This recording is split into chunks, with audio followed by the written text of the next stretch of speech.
Love me for it. It might let me do it. Okay. We are live. What up, friend? What it do, boo? Not too much, not too much. You got me on that, right? Um, Facebook. Let me just find. um, no, I'm going to the event thing. Yeah, because I don't see it on your page. Mm-hmm.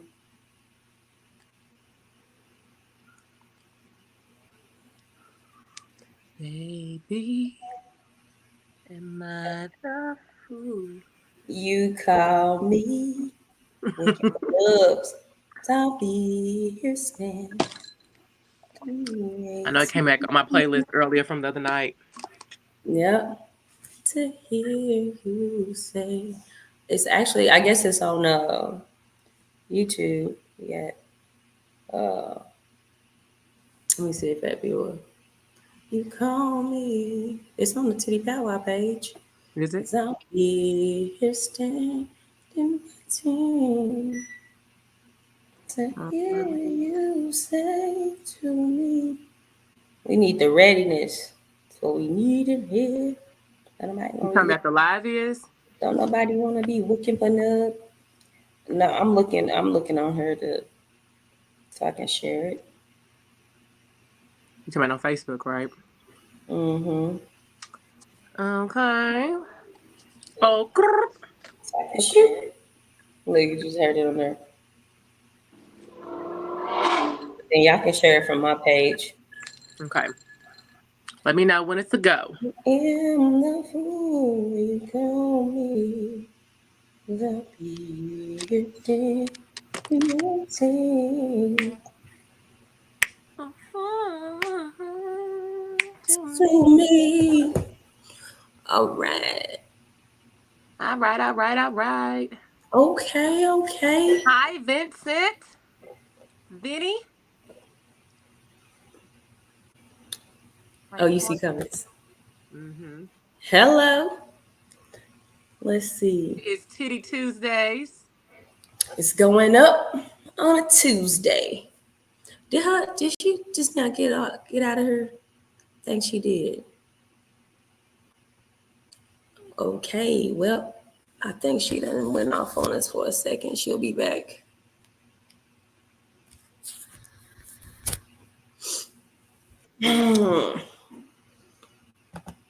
Sorry, What y'all. happened to you, friend?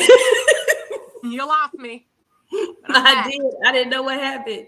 I know. I was trying to do something, and girl, my child has my It done child kicks me has out too. Again, it's black. okay. Your screen Well, is black. I know. I was just trying to share it because I'm on Facebook now, but you can hear me, right? Yeah. Okay. Well, you shared it on YouTube, but I it's shared not on on Facebook YouTube. Live. No, I shared it on my Facebook page so that you could share the YouTube thing from my Facebook page. Okay. You see it? Yeah, but I'm talking about Facebook Live. Huh? Are we live on Facebook or no? It's not showing. That's why I put it on. I put the live, the YouTube live, because I really do want people to go in through YouTube. Okay. Well, I Um, just feel like we're gonna get more engagement on Facebook though. they will still be able to engage and comment. They Okay. just See, I can't see YouTube comments though. you just seen them. That's where Oh, Vincent okay. came Just from. kidding. Just kidding. I Just guess I'm just kidding. used. I'm just used to seeing it pop up on my page, and I can't see it on I my page. know. I know. I got to figure it out. So it makes me feel But like we're not even there. yeah, but we But are. We are but we here. are, and it's City Tuesdays, and it's your girl Bernica Joan And with Quisha Denise. yes, and we are doing part 2 of Wookin Pa Nubs. Yes, with our special guest, Jason Barker. I'm going to add him on in because we just love him and his mind on our show. We need good men with good mindsets to have this conversation. What is up, Mr. Barker? What's going on, guys? Thanks for having me again. I appreciate it. Well, thank you for coming. We happy. I was gonna Yep. ask you too, Jason. Last week, what was in that cup? Was you sipping on some rosé? It was Chardonnay. Oh, okay, Chardonnay. I see. It seemed like it had a Mhm. little tint to it. I was like, okay, he's on his rosé. Yeah. I already got another glass, so I'm good. Throwing it back. Okay, you got a what's that, Cabernet? No, this is actually just regular Concord juice, but it's actually I think like got a little alcohol in it, like 13% or something. So Okay, what was that, Manischewitz? to be honest with you, I got it at Kroger, so I don't even Okay, honey. know. See, my mama was a Manischewitz Red Concord, and she didn't play about that, and it probably had low percent of alcohol because she was a lightweight. But honey, she loved her Manischewitz. Yeah. I just added the YouTube on y'all's pages too. Okay. So if y'all wanna add it to your profile. I think. Yeah. All right. Snacks with Stacks. It's DJ. Hi, DJ. Let me click on that. Is that my son, DJ? Or is that somebody else?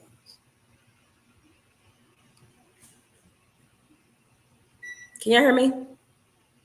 We can. Okay. Are we here? Your screen was back and then you got quiet, so I thought nobody could hear me. Okay. Okay, so we back with part 2 of Wookin Pa Nub. Y'all want me to say my solo again? Yeah. Been Wookin Pa Nub and never could find it. No, I'm just look. We had to say No, it's Wookin Pa Nubs in all the wrong places. That's right. And that's what we got to talk about. What up, DJ girl? We're gonna talk about these nubs. Right. So, okay, Quisha's got to tell you about the other night. We had like a little groove thing. We was watching. I don't know if you caught it yet, but Babyface's Tiny Desk. Tiny Desk concert. Tiny Desk. Yes. So we had a little groove going. Yes, and we. Oh, go ahead. You said I'm gonna tell the story, then you start telling. Okay, I'm gonna lead up to it. So basically, it made me a little emotional at the end when the Whitney Houston part came on. I don't want to give it away, but like I had this little emotional moment, and then literally, like we cut that off when that was over, and we started listening to music and just started laughing and talking, and then it led into this conversation where like we just be piggybacking off of each other, like joking. And please just finish it because it was funny. Okay, so we were talking about something, and then I was like, when the nub got you looking poor. And we just busted out laughing. And then she was like, is that the nub you was looking for? And we just crying on the balcony. And this dude was walking by like, I'm trying to come party with y'all. Like, she's like, we good, night-night. Yeah, night-night. But it was just funny because it was just a playoff of Wookin Pa Nub. And literally, the nub can have you looking poor. Yes. Poor taste. Yeah. Or is it the nub you was looking for? Mm-hmm. So we got to break that down because it's just, going to segue into our conversation. Yeah. So I'm going to let you start with the nub got you looking poor because that was the part you came up with. Yeah. So I think what we started talking about that night was even the nub got you looking poor, like Barbara and Shirley, like you calling girls trying to figure out, you know what I'm saying, which one of us he loved the most. It got you calling girls. It got you out here just, being beneath yourself, like acting irate or, popping up and being crazy and stuff like that. And how a lot of girls, like, literally over the nub. Over the nub. Over the nub. Take it high, really acting out.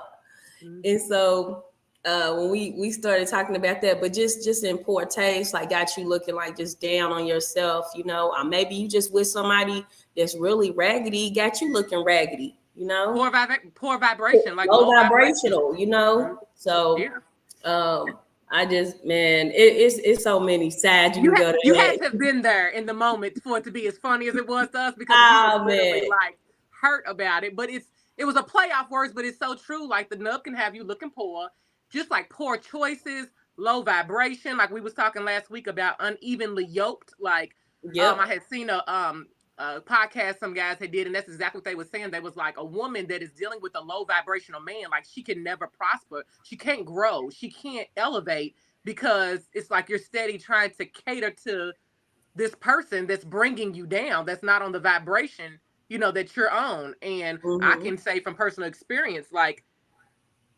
dealing with someone who I knew wasn't really on my vibration, but really thinking that I can help lift him up. And I think we talked about that last week, where, you know, that's just not possible if they're not willing to do the work. And then also, I just feel like, you know, as a man, especially because this man was a lot of years older than me, I just felt like he should have been the one like trying to lift me up, or he's the one that should have been trying to like elevate my life and, you know, doing all that. But he wasn't really in his proper position to be the age that he was. So that should have been, you know what I'm saying, a red flag from jump.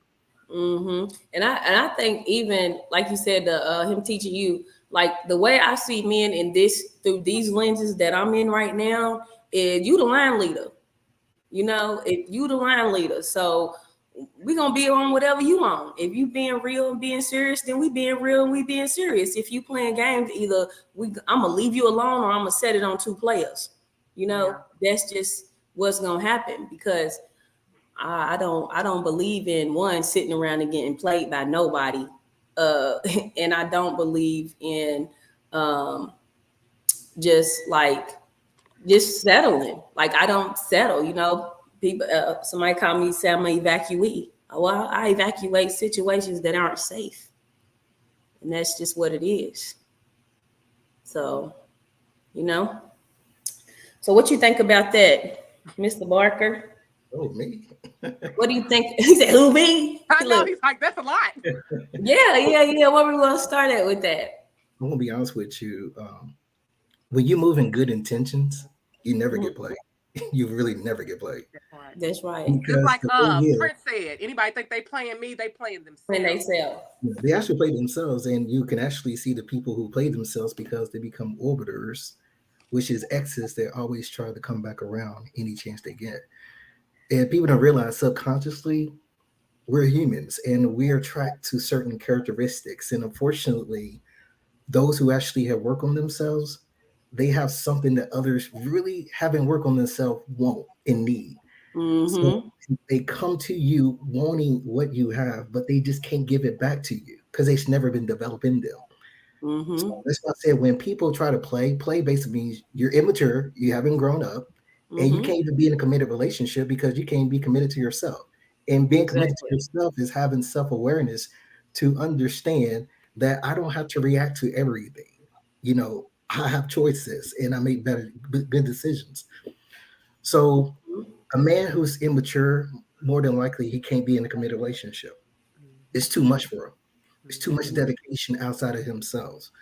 So I always say that, you know, you can't play me because at the end of the day, I'm going to find what I need and search for in a mate while you still going to circle the block or be in relationships every 1 to 2 years. And this repeats itself. They really can't connect to a long-term healthy relationship. So they're just my 2 cents. Yep. I mean, I think that we were talking earlier today, we were just thinking about when you are dating people, you know, like I know last time you said 3 months, like if within 3 months they're not seeing your value within 3 months, which I was like, wow, that's pretty soon. You know, I might not always see somebody's value in 3 months, you know what I'm saying? But I think that sometimes you can't tell within that time if somebody's trying to either be serious with you or just hang out for as long as they can hang out, you know. And then we just started talking about the 90-day rule because I think sex really plays like a huge role in how relationships like turn out. Sometimes like you get in a relationship with somebody or y'all might start dealing with each other or talking, and then it seems like sometimes when sex comes into play, it's like the hunt is over and the thrill is gone. And so what do you think about we were talking about too, Steve Harvey. Like I said, I think we talked about him last week where I was like, I don't really like listen to Steve Harvey, but I have a associate who we were discussing relationships, and she was talking about like the 90-day rule. Like she sticks to that 90-day rule she read in his book. And I mean, at the end of the day, she still got played, you know what I'm saying? But still, you know what I'm saying? Like how do you feel about that as a man? I'm gonna be honest with you. because I've been in the position before in my past where I actually waited to have sex. Mm-hmm. And it actually made my vision very clear because I was attentive to seeing this person's moves. Mm-hmm. So when sex is off the table, what do you else do you have to offer? Your character is on full blown. How you move is on full blown. And I can tell if you're lying or being truthful because I'm attentive to you. Mm-hmm. And I believe that your body is a temple, Yeah. and not everybody is necessity to be engaging into your body. The more souls you collect, the more numbness you grow. So how Mm-hmm. can you connect to someone equality if you have so many partners? Right. Mm-hmm. You can't connect to it. And, And and that's and I really go ahead. I want go are ahead, you fine? Quisha. Go ahead. No, because I wanted to say that even emphasizing that for men and women, because I think a lot of times, when we get to the body conversation, uh, it's always like it only stands for women. That men don't feel like they have to honor their bodies or that they have to like they think it's different for them. And I just want to know what are your thoughts on that? To be honest with you, a man that can't honor his body is a man that you do not need to be in a relationship with. Because if a man doesn't have control over the lust, he can't be committed fully to you if you wanting a monogamous relationship. And Mm-hmm. that's why I said before, dating and relationships are strictly for mature adults. We should be past the adolescent stage in our 20s. If we're in our 30s and 40s, we should know exactly what we're looking for in a mate. We should. Out of all the people that we dated and been in a relationship with, you should at least know. So if you're still in your 40s and you're moving around where you can't be committed, then it has more about you. Mm-hmm. And I'll be honest with you, there is a time limit when it comes to finding what you want if you do not get yourself together. Because there's going to be a lot of people that's going to be single in their late 70, 80 years old, and they're going to be in nursing homes. Mm-hmm. What And What do you think about that too? I think because sometimes I feel like men do go there a lot, like with the they'll be like, well, y'all just gonna end up being alone and old and alone. And I think that for me as a woman, that's not a fear of mine. Like I think men have that fear more than women do, they do. um, primarily because we raise the children. So I think in our minds we feel like we will be taken care of in our old age, by the people that we've taken care of. Um, so I just hear that a lot. I mean, like y'all gonna be old and alone, and I'm like, well, like being old and alone ain't that bad if being partnered up with the wrong person is just as bad or worse. Absolutely. Yeah.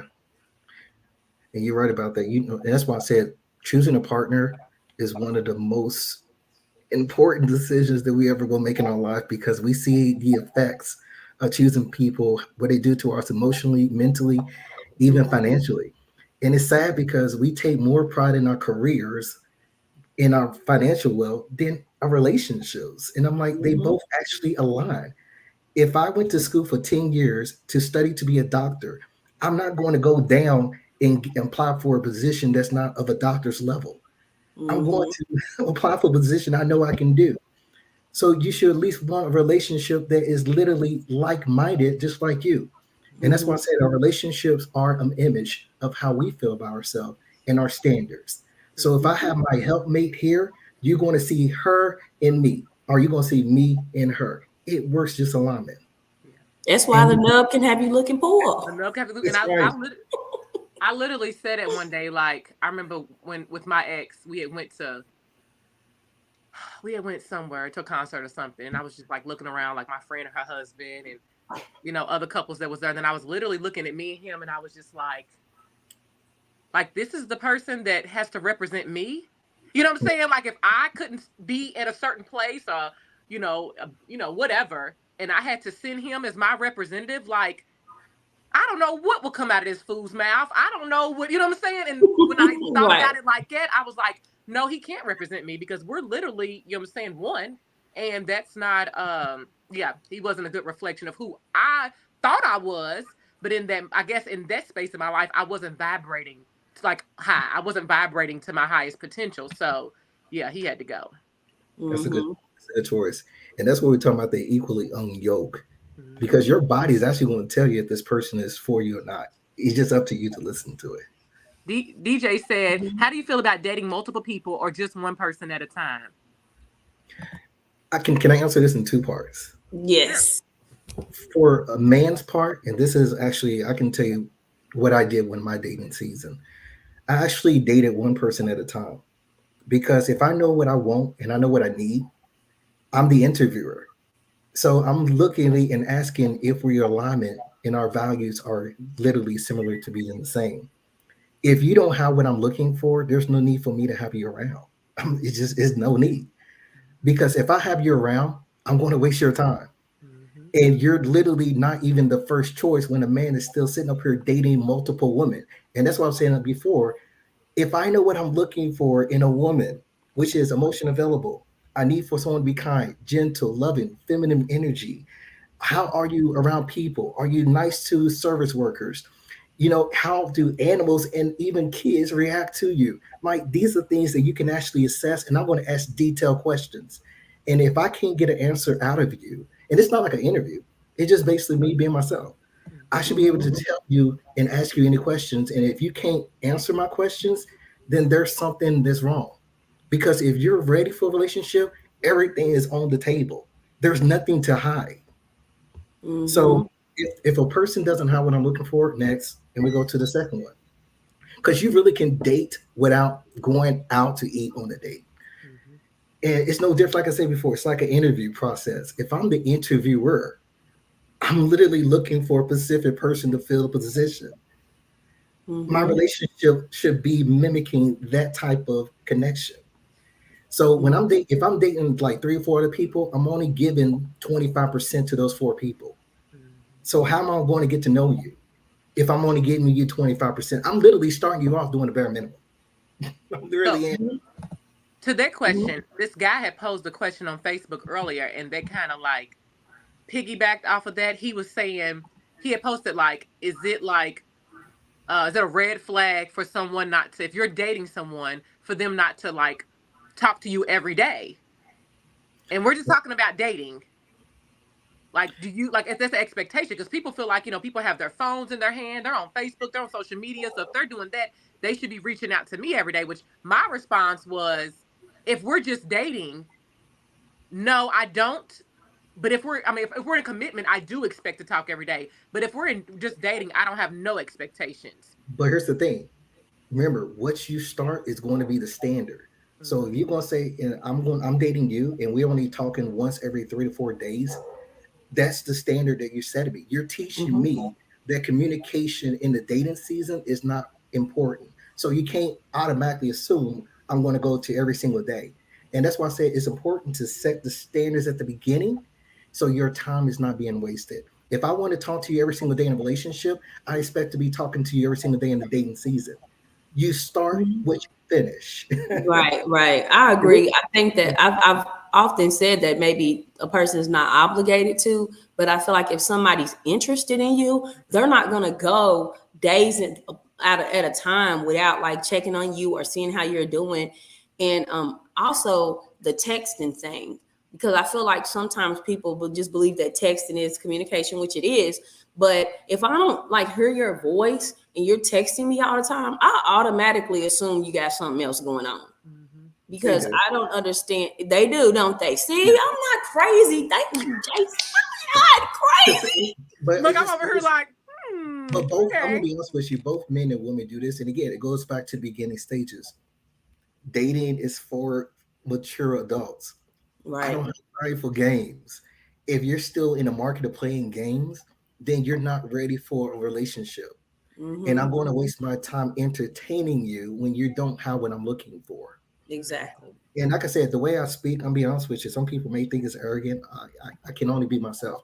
Period. But like I said, I'm literally the founder of a Fortune 500 company. Your body is a Fortune 500 company, which means that there's not that many people going to have access to it. It shouldn't be.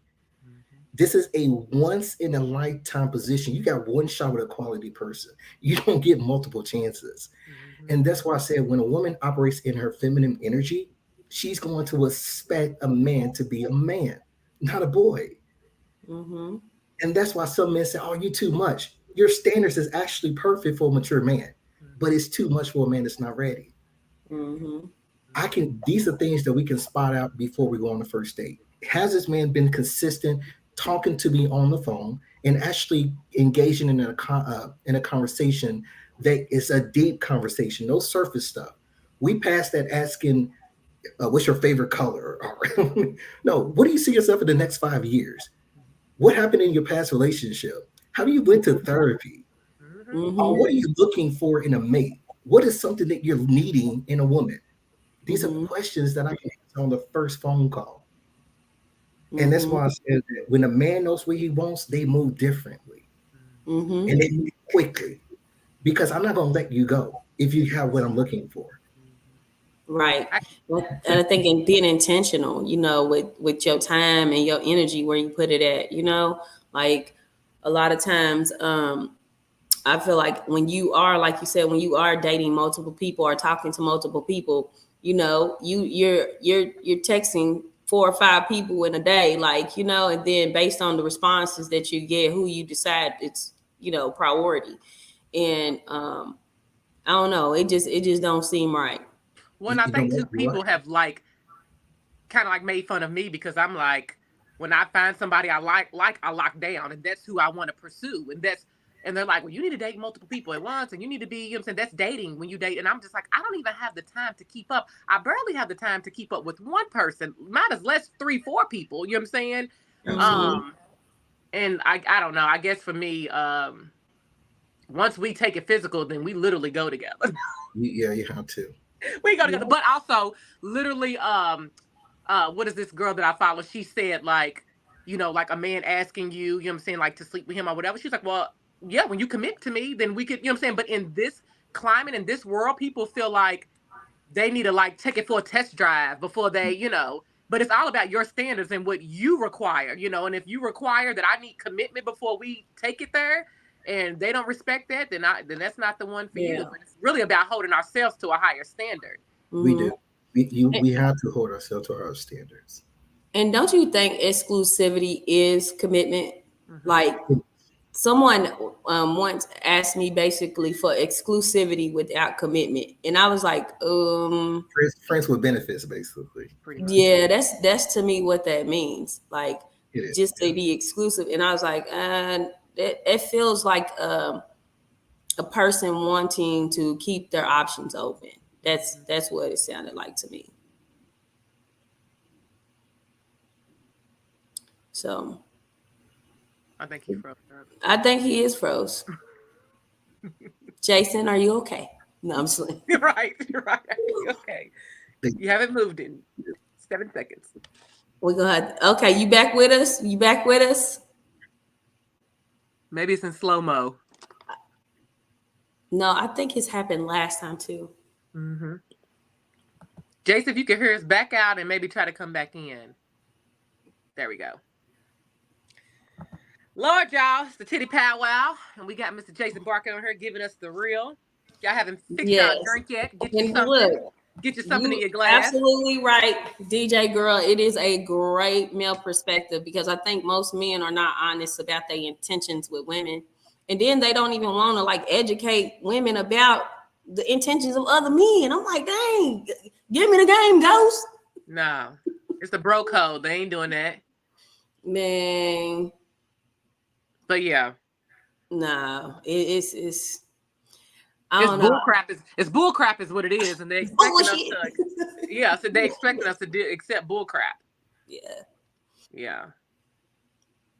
Period. Oh, there he is. Let me let him back in. Hold on. But yeah. Let's see. I heard. Is it back? There we go. Sorry about that, guys. I forget where we was at when you timed out on us. What happened? Where we at? You remember what we was talking about? Did it do it again? I think it might be.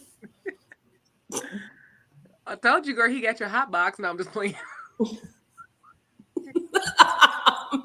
Jason, we goofy. Can you hear me now? You are so petty for that. Are you there? Can you hear us? I'm trying to close out my other things. I'm here. Can you hear? Yeah. Okay. It just had you moving in like slow motion for a minute. Like your mouth was like. So we're back. Yeah, we're back. We're back. So where was we at when you fell off? Oh, he said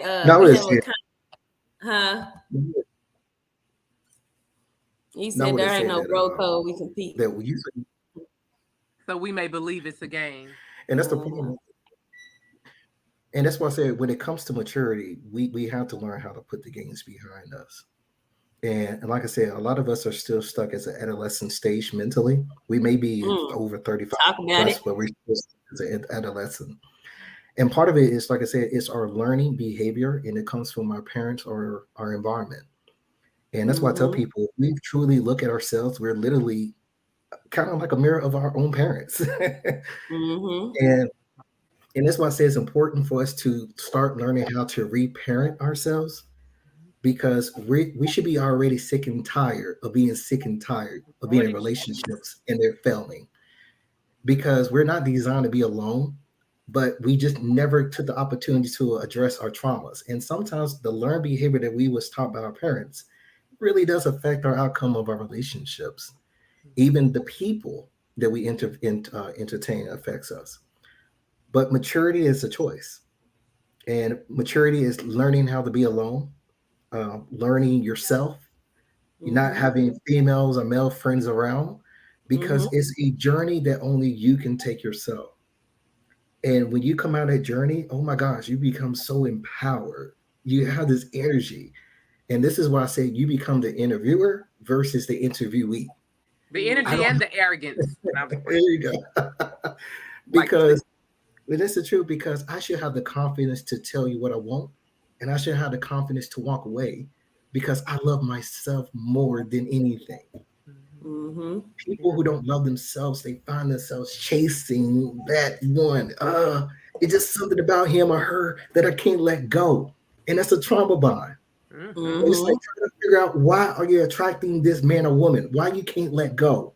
It's not choosing you. Yes. And when you find it, go to the root. And the root is found in your childhood. Wow. So if I have a fear of abandonment, I'm going to literally fear of any person walking away. And how a person handles someone saying no to them, that rejection, the action that come with a rejection, is how they handle conflict as a child. Who did they learn that from? Most likely their caretakers.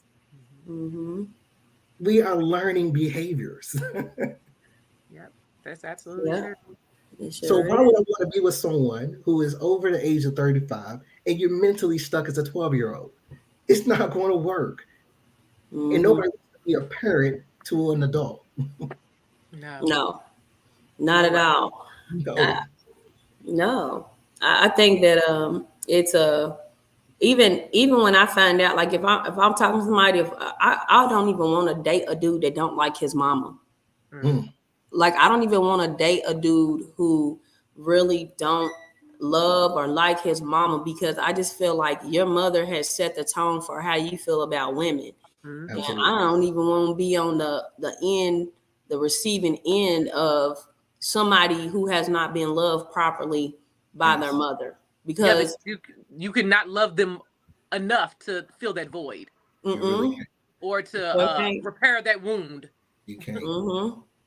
But what's funny is they don't want the same type of people who don't like men. They, it's so funny that they don't go after the people just like them. They don't. No, it's a lot of times where they do seek people that come from, loving households or close-knit households. What they say, they like the idea but can't handle the reality. Yes. Yeah, that's so true. And again, I'm going to plug this book again because I've seen it on another post that this girl did. This book is so good. I've only read a couple more chapters since last week, but it's just talking about everything. Even going back to the conversation about, people that have been heartbroken or play games with the cynicism. I think a lot of times that's when people come into your life and don't really they have like a negative outlook on love, or they don't really, they're just kind of like playing games, not really coming in genuinely. And so it's kind of hard for people to, be serious in relationships. And it's sometimes hard to differentiate, I guess, with time, everybody reveals, what it is that they're looking for. But it's so good. Like I think it was talking about like one chapter was talking about lying or omitting, you know what I'm saying, information. And it just had a lot of good information in it. So I'm gonna plug that book again because it's all about love, and it's a good book to read, especially, you know what I'm saying, when you're in a space kind of like I am, where you're just kind of like in solitude and just like self-discovery, you know, before you even think about getting into another relationship. It's, you know, not just a self-help book, like there's thousands of them. It's like a just a self-love book too, you know what I'm saying? Just a book that you should read for yourself. So yeah. I think the way you feel about yourself is gonna set the tone, you know, for what you allow, you know. If you don't value yourself, then you will allow other people to undervalue you. And absolutely. I think that's one of the things that is probably my evacuation cue is when I feel like I'm not being valued in a situation, or I feel like there's or not even just I feel, I think, and I'm thinking with in my crown, like this is not the way I want to experience love. This is not the way I want to experience a relationship. Then it's just a wrap for me. And I think that for some people, the fact that I will be willing to move on, they think that makes you a less patient woman, or, you know, that you don't have virtue of patience. But I'm like, no, I don't. I don't have it. I'm not. You're not my husband. I'm not. And that's another thing. I heard this word submission all the time, where everybody's like, these women need to submit. Not to you, bro. You're not her husband. She don't got to submit to you. Like, that's not. But men really think that. They're like, these women don't do this and that. Y'all got wife expectations of people you are dating. Like, well, to be honest with you, they're looking for the mother. So yeah, if a real man really wouldn't tell a woman you need to submit, and I'm a firm believer that there's levels to dating. So when people talk about certain situations, you know, particular when they start like men bashing or women bashing, they're only talking about that standard of man or woman that they dated, not realizing there's multiple levels higher. But when submission is being used, it lets me know that the person has insecurities and they need control. Because I would never thought about a woman needing to submit to me if I'm walking as a masculine man. I'm a protector, I'm a provider, and I'm a leader. I don't need to tell someone what to do. You know, you're able to command it without demanding it, because you're walking in a way that attracts it. And like I said, a lot of men never had a responsibility outside of themselves in a car or a career. It's too much for them to handle because you're showing up every single day for your partner as well as for yourself. And this is not no weekend ordeal where you just have a woman Friday through Sunday and return it back to wherever she goes and you do your own thing. They don't understand it's a literally 24 hours, 365 days commitment to a woman or to a man. And if that's something that you can't do for yourself, which is being committed to yourself, raise your standards, raise your value, then you're not ready for a quality person. And a quality person is not going to date down. Right. That in that book, it was a quote, and it has stayed with me for days. It said, hold on a minute. It says, where the will to power is paramount, love will be lacking. Yes. And that's so true. Right, because why do you want control over another person? Why do you want someone to do what you want them to do by force, or by forcing them to do it? I would only want love that's freely given, submission that's freely given. And even submission is a two-way street, you know, that is something that goes both ways, but it's oftentimes seen as like the woman is just supposed to submit to the man. And one of the things that I remember Kevin Samuels, R.I.P. boy, you know what I'm saying, that he said that I agree with, he was like, you know, that submission is just agreeable cooperation. And I agree with that. Like it's agreeable cooperation, not oh, you need to do this or you need to do that, you know, for me to feel like I'm in control or I'm in power. Like you said, it does come from a stance of insecurity. And I try not to, even on the Tiddy Pow Wow, I try to be so much of a therapist because I really like to just let my hair down right here. But it's really true that it is deep-seated insecurity that you demand to control another person. Like, what is it that you're missing on the inside that's making you feel like you need control over people? Two parts to it. Think about it. Everything is falling back to their mother and their father. Mm-hmm. And you got to think about it. If a person doesn't feel safe with their own mother, they're going to grow up needing control. Mm-hmm. Because they feel that nobody else can help them with them becoming vulnerable. So let me control you. And I always tell people, you control whatever you're insecure about. If I'm a big boy, I'm going to try to control it. If I, it's just those things that we subconsciously don't realize that we actually do. Mm-hmm. Because nobody wants to be vulnerable. And if I can't be vulnerable, I'm going to be controllable. Mm-hmm. And let's talk about that. Like, even with vulnerability, why are men so afraid to be vulnerable? They never had opportunity to. Here, like I said, everything goes back down to the mother and the father. And this is a generational trauma that really has to be broken. So when a man cries or when a man is going to, well, let me back it all the way up. Majority of Black Americans' parents are not emotionally mature. They're literally still adolescent kids mentally as an adult. Grown bodies. So they really don't know how to properly love a child unconditionally. It's literally conditional, which means I'm only going to deal with you when I feel like dealing with you.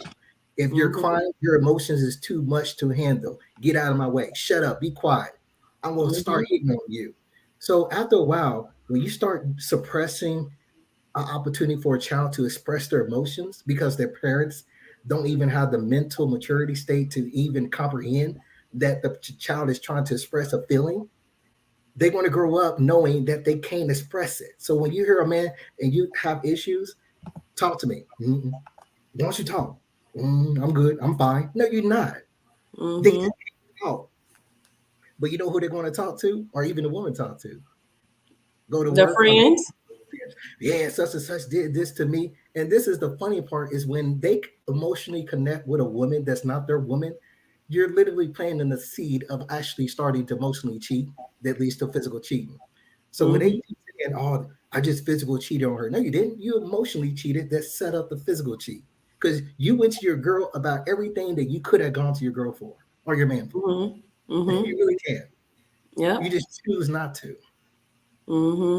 And I think people do it anyway with their friends. A lot of times it's like a lot of people ruin their relationships by allowing too many people to have a perspective or to have a say in what they think should be going on in their relationships. Like getting advice from people who don't have relationships, that haven't had healthy relationships, but you're allowing them to tell you how to move in your relationship, Or just seeking validation for how you already feel, and you know that your homegirl's gonna tell you right. She's gonna be, yeah. Right. But I think that's why I love our dynamic, because we don't always agree. And I sometimes come to you like, Quisha, now tell me how you know what I'm saying? And you'll keep it all the way 100. You're not just, you're not no yes. I'm not a yes girl. No, and I'll tell you. Like, I know. What you think? I'm like, shut up. A person that can actually tell you the truth is a friend that you're going to have to keep forever. Because nobody wants a yes person in their account, because that will set you back so many years. Is unbelievable. And they always say your friends are literally a reflection of you. Yeah, it really is. Woo! That's a whole nother conversation, sweetheart. That is. Because sometimes you think, well, I don't do exactly, we might bond, like, say for instance, you got a friend that's promiscuous, we might not bond over the fact of being promiscuous. We might bond over something else that we have in common. So sometimes when people say birds of a feather flock together, I kind of go in my mind about that, because I've had friends to me that weren't, good women in certain ways in their life, but that wasn't a part of me that resonated with them. You understand what I'm saying? if we bonded over music, then maybe music was the thing that made us close, but they do whatever they do in their life, you know. And I guess, you know, being a therapist makes me try not to be so judgmental of like other people at period. But I do think there's some, you know, smoke where there's fire, you know. But I also do think that as you grow and you progress in who you are, you will definitely maybe limit your access with them. Your you know what I'm saying, with them. And you know, after a while, once you state your opinion, so because if you love your friend, I'm gonna tell you, like, this ain't for you, this ain't who you are. Like, you're a queen, you should value yourself more. And if you continue to operate in that way, sometimes it can cause friction, could cause, you know, just division. And you know, at a certain point, a thug changes, love changes, and best friends become strangers. And sometimes you have to kind of like, you know, we're gonna go different paths. I love you, you know what I'm saying? I care about you. I see you when I see you, but who I'm trying to be, we're not aligning in the same. And it's like literally what they say, your vibe creates your tribe. Yes. Yeah. And that's why I say as we get older, our friendship should be also equally important. It has to be important. Because I can't be friends with you if I can't get deep with you. I really can't. And I'm not going to sit up here and skate around. If you sit up here doing something wrong, I should be able to have the right equally as you have a right as well for me. But yeah, it's the truth. Friendships you grow apart. And thug change, love changes, best friends become strangers. Nice. And it's all good. Look, Kim. Yep.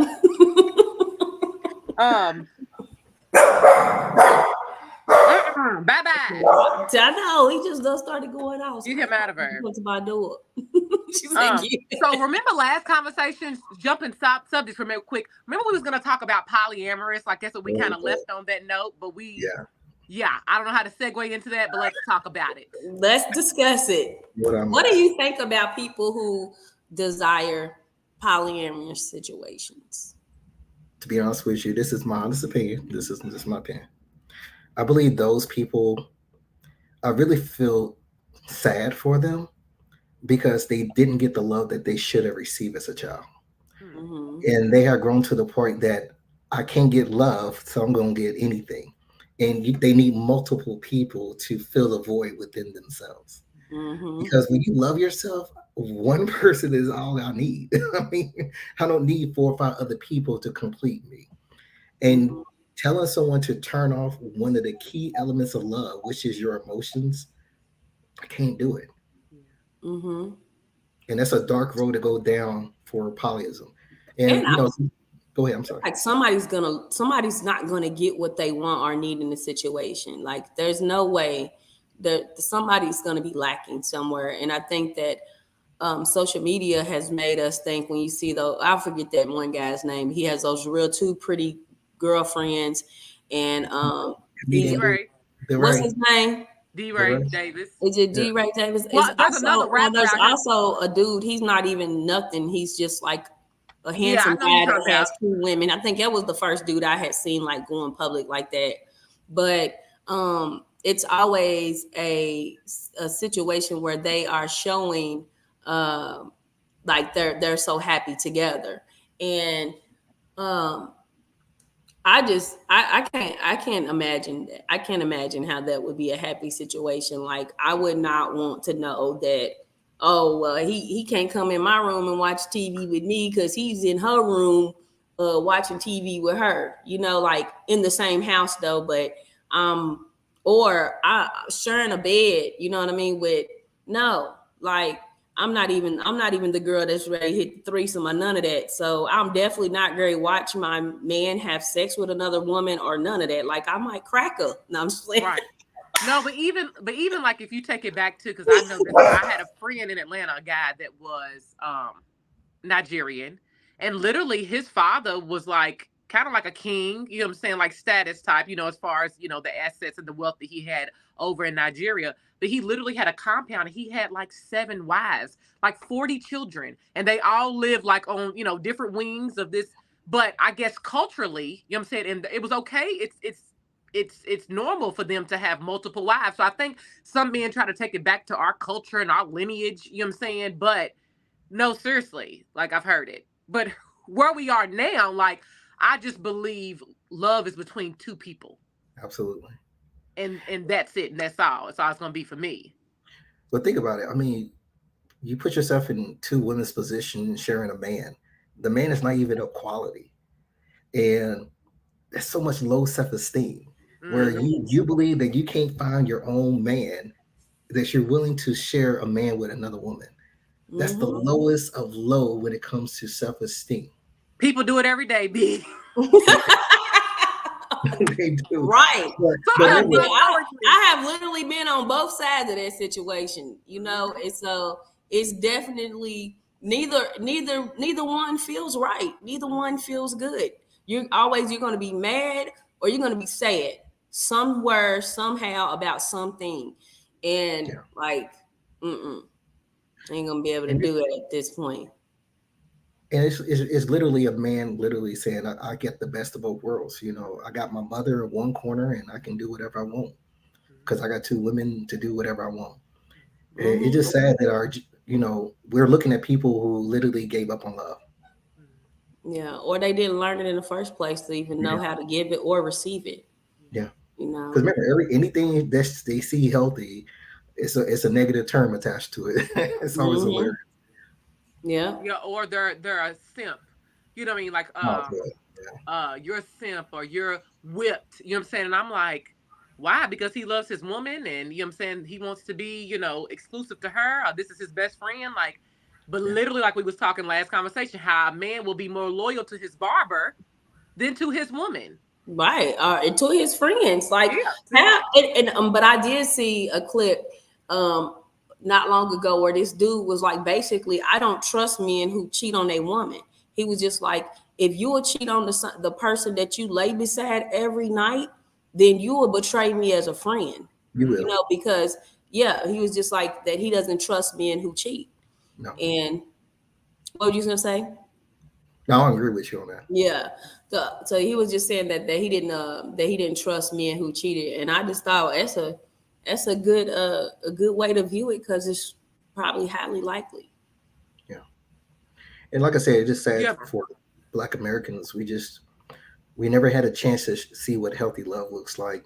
And us who wants to be loved. And to be loved properly, we have to do the work ourselves to try to figure out what did I learn from my mom and dad or whoever about what is healthy and what is toxic, and try to sort that out. And then, of course, apply it in relationships in the future.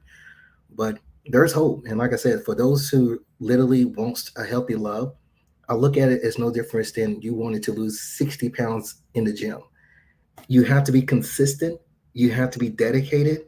Because God is going to bless you when you're ready. And I do believe that those who truly believe in love will be loved. Yeah. You just got to quit settling. You have to. And it's an amazing feeling to give love. And it's also an amazing feeling to receive it back in return because it's peaceful. It really is. Yeah. This dude told me, I had a conversation with somebody and he said, like women our age are going to have to start settling, right? So I just turned 40, September. And then it was like, well, y'all going to have to start settling. And I was like, I don't believe in it. Like, I don't feel like because I'm 40, I got to settle or I got to accept low standards or whatever just to have somebody. Like, I don't think age has anything to do with that. I think mentality has to do with that. And a lot of people have, like you said, they have adolescent mentalities in grown bodies. And then so the way they view it is like, oh, they're still viewing it from a shallow standpoint of, oh, well, y'all get older, y'all bodies change, or y'all have kids, or this, that, and third. I'm like, bro, if you haven't noticed, these men are coming with like 3 kids, 2 baby mamas, 5 kids, 5 baby mamas. There's a lot out here that's happening. Sometimes a bird belly. No, because while I can only have 1 baby at a time, he can go out here and have how many ever babies at a time, right? So it's like, but I was the big question is, how come that he's not wifing those baby mamas? Period. Exactly. And these comments came from a dude who was, I guess maybe, I don't know how long ago, but fairly recently divorced. So that's why I was just like, how can you say that somebody that's never been married has to settle when you've been married and divorced? That might look like you don't know how to keep a relationship, or that you don't know how to keep a woman, and that's why you shouldn't judge people by what situations they had to leave, because you never know what was going on in those situations that led them to have to make those choices. And so it's not, it's not always honorable to stay. Yes. It's crazy. I was watching last night, 2 nights ago, What's Love Got to Do with It? Yep. And I was just watching from a psychology standpoint. And people don't realize when you trauma bond with a person, it is so hard to let that go. And there was a scene in her where she said, I just can't leave him alone. And you see how many times she tried to walk away until she officially walk away. And people don't realize the part, and it's really scary, a man who fears rejection is a very dangerous man. This man, after going to divorce, was still trying to orbit around her to the point that he had a gun and put it down and try to threaten her. And she was so empowered. She said, you can do whatever you want. I don't care. And when she walked away, this man literally sunk down. And that's what I'm saying is it's just sad that a lot of men don't realize that it's important to get yourself together mentally, because it's our job to keep women safe. And if she can't feel safe around you, who else is she going to believe that she can feel safe around? Exactly. I think security and safety is definitely missing. And even when you think about Tina Turner, for some people, they tie a lot of their identity to who they are with, and their role in that relationship, is that role is tied to their identity. I'm his wife. I'm his this. And sometimes there's a lot of pride involved in in having to step away from that, because what are people going to think if I leave? Or what if,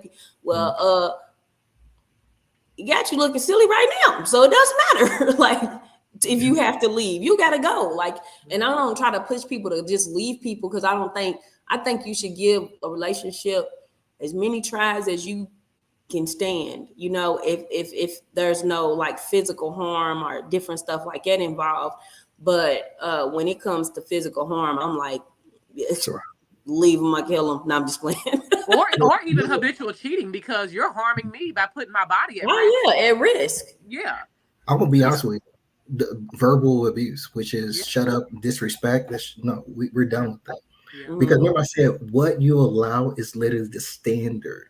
It really is. And we have to realize any person that we come in contact with where we're trying to have an intimate relationship, we have to set the standards at the beginning.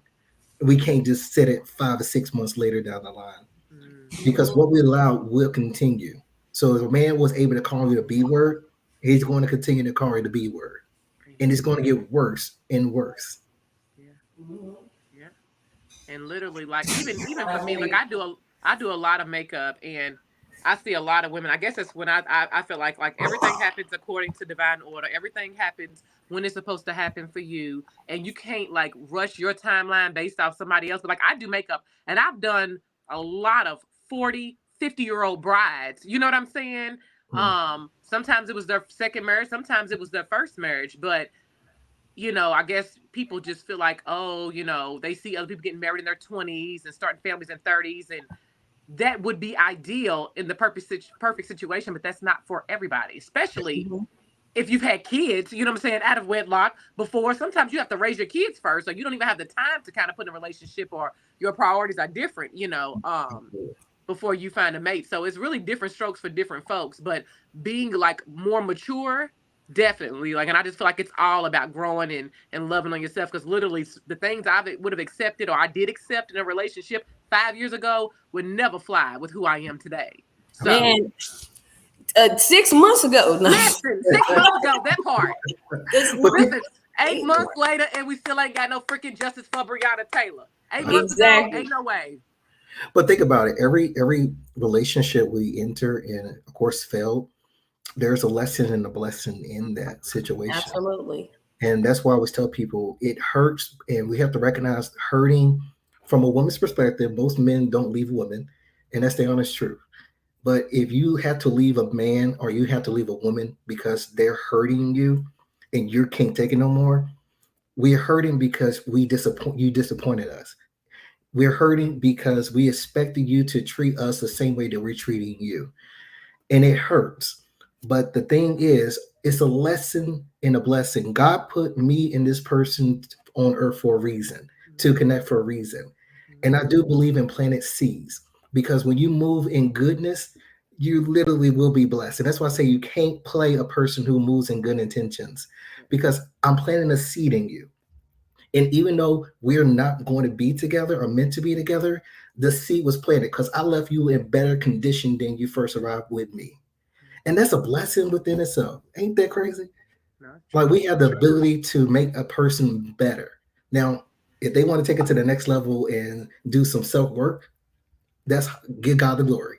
But for the most part, there's a blessing and there's a lesson. I always say, thank God for the lesson and thank God for the lesson. I'm stronger, I'm wise, I'm better. That's what it is. You be better because you've learned something. Now I know what not to do. But that's a mindset thing. It's definitely a mindset shift that you have to make. Not that you're losing. What she say? I love girl. Hey, I used to not even be able to listen to it because it just broke me down.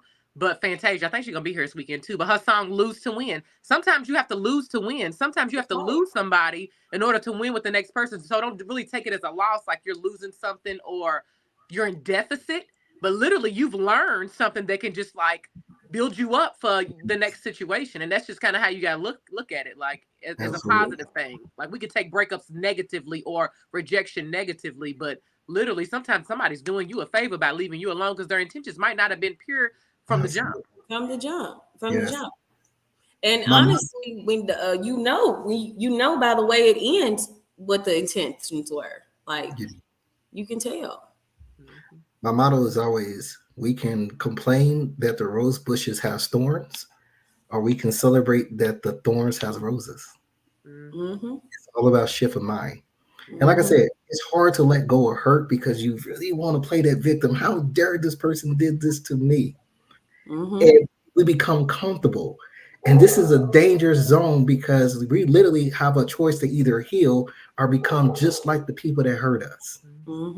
And you know, misery loves company and it forms other people who are hurting to form a bond with you.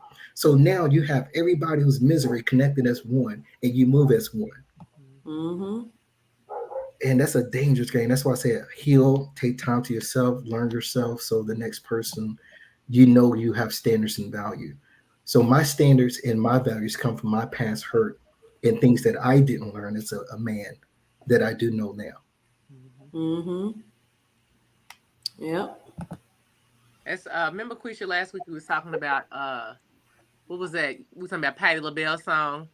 He's the right kind of lover I get beneath the neck.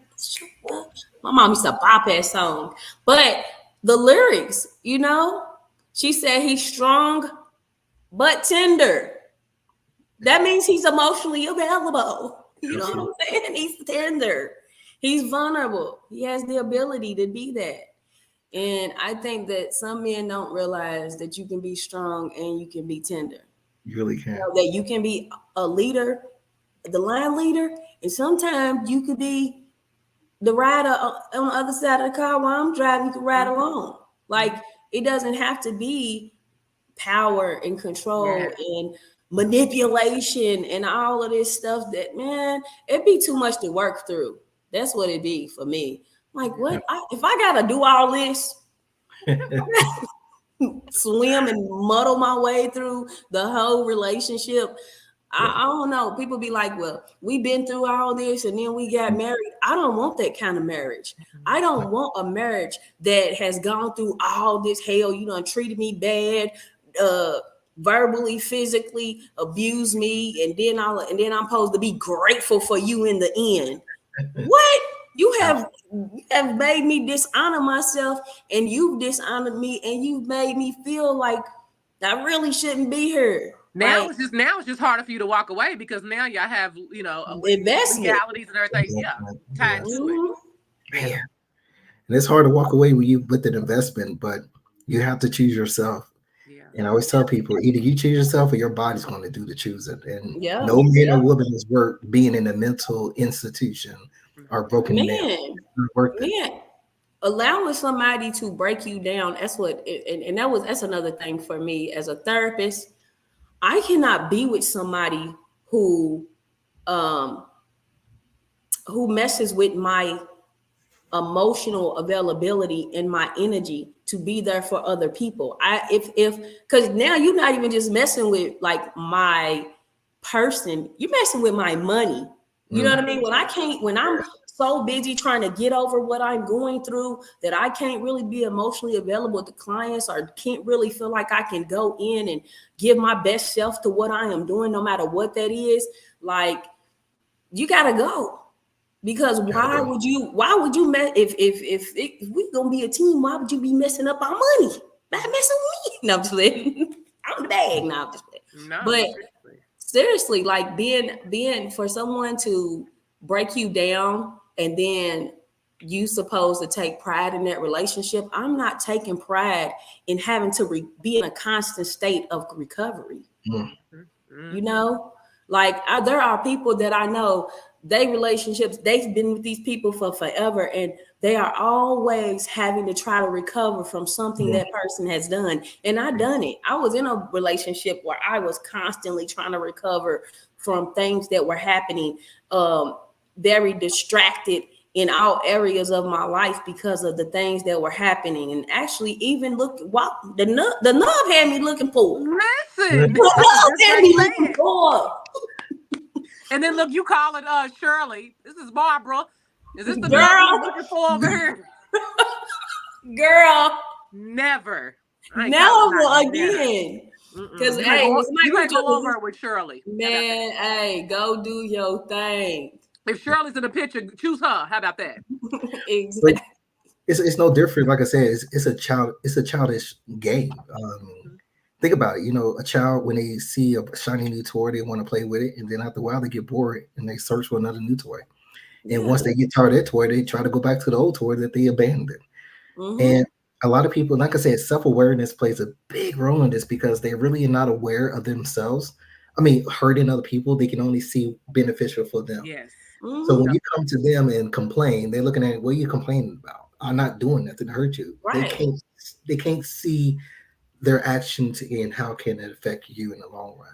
And what they don't realize is some vibes are irreplaceable. Like some vibes cannot be replaced. Like you would go try to play with that person and realize that you done thought the grass was greener and it was not grass at all. And now you're trying to come back over here and play ball.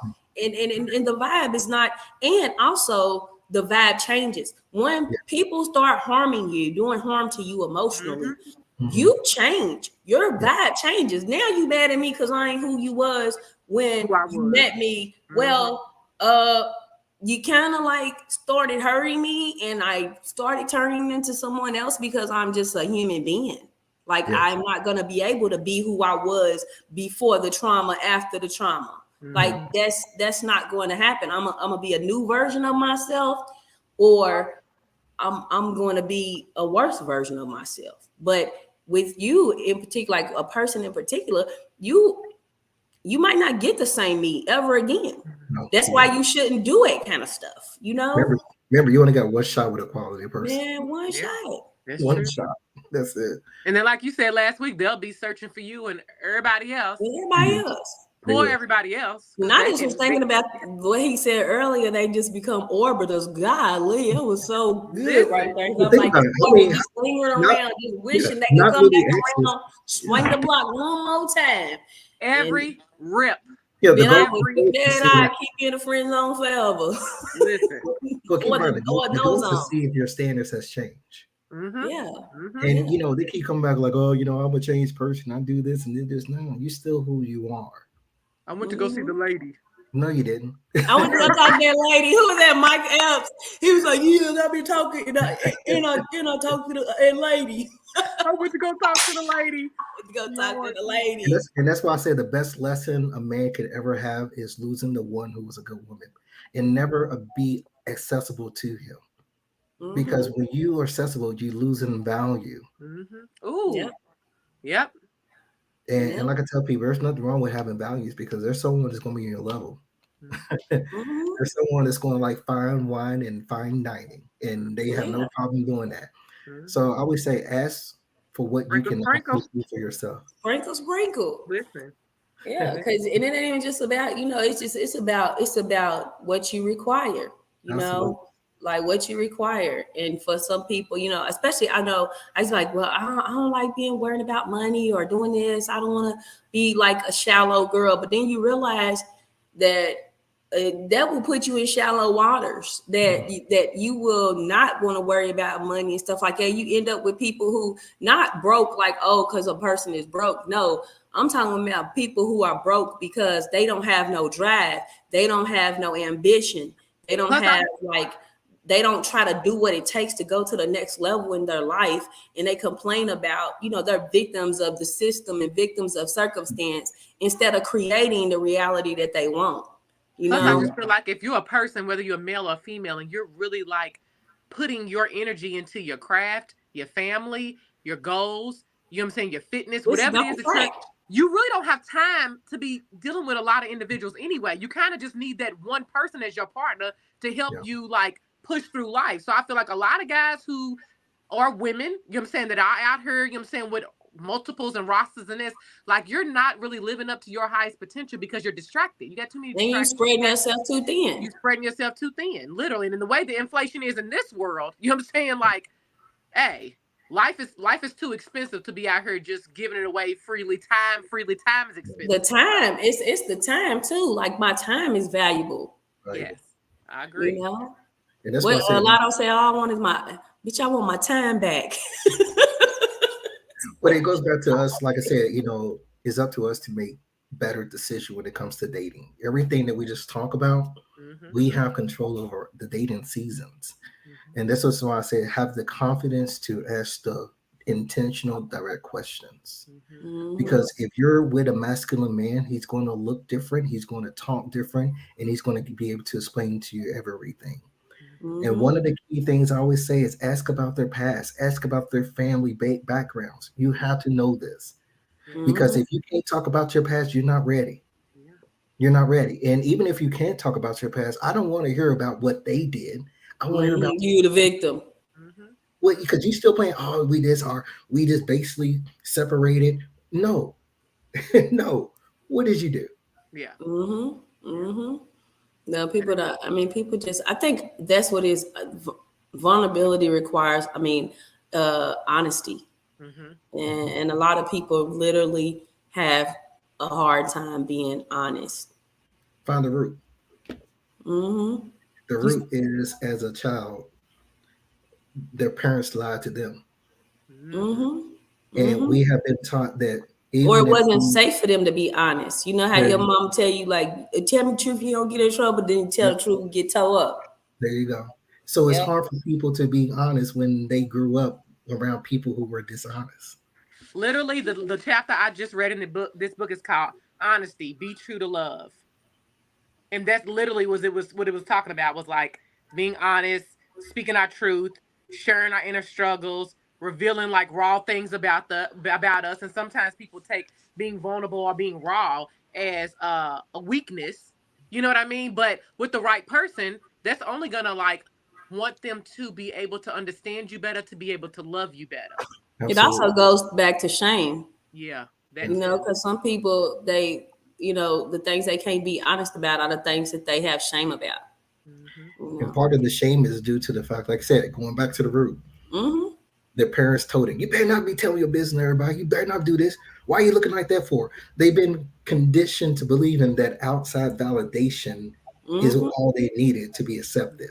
Or boys don't cry. Yeah. So right, they need to. Why do you think they got tear ducts? Yeah. But they supposed to cry. Yeah. That builds emotionally unavailable a man or woman. And they don't know they're emotionally unavailable. Yeah. And that's why I say for women or even men who are emotionally available, you have to find an emotionally available person. And they're out there. You just have to literally search and find them. Yeah, they might be 60. No, I'm just playing. Nah, they're gonna be 60 though. we might be in a wheelchair. With no senior citizens. No, I'm Lord Jesus. You know what's crazy too is like I never forget when I was in one of my sales meetings, and I actually work for like predominantly white American company. So it's probably I'm the only black person in the pharmaceutical sales side of the business. And I'm literally in a room with at least about 50 or 60 white people. And majority of those white people are married. And those who are black that comes to the meeting, they're either divorced or single. And we're all in our late 30s and early 40s. And it's just sad that we see a lot of black Americans don't value marriage or thinking marriage is nothing, but they don't realize the benefits of a marriage have over not only your life, but financially, mentally, and emotionally. And that's why I wish, and that's always been my prayers, that we as African Americans truly find ourselves. Because we're sitting up here dancing and grooving to disrespectful songs about a woman and men. So how can I teach a girl or a boy who's young what disrespect looks like when we can just turn on radio and hear it? So when disrespect happens, they're already looking at it. They're accustomed to it. They're accustomed to it. And that's why I say I just wish that we as a race set our standards higher. And for the people in the back, country music. We gotta start listening to country music. My brother listens to country music, and literally him and his wife, they just got married in April. They're so in love, and I literally believe this because Doogie has always listened to Kenny Chesney and Tim McGraw. You know how long him and old girl been together? What's her name? The woman that he's with. Dang, I can't think of her name. But yeah, no, seriously though, it really is like rooted. There's a song about it's a country song. I think it's so good. I feel like they wrote it about me. If I could sing, I would be a country singer because I just love. Who was that did? No, she did alternative music. Jada. I just saw the K Michelle as much as I don't care for her. She just did a country song. Listen, Lord, she just did a country album. It's called "Beautiful Crazy" by Luke Combs. That's one of my favorite country songs. So y'all gotta listen to that because it's dope. One of my little clients turned me on to it like years ago, and I thought it was such a dope song.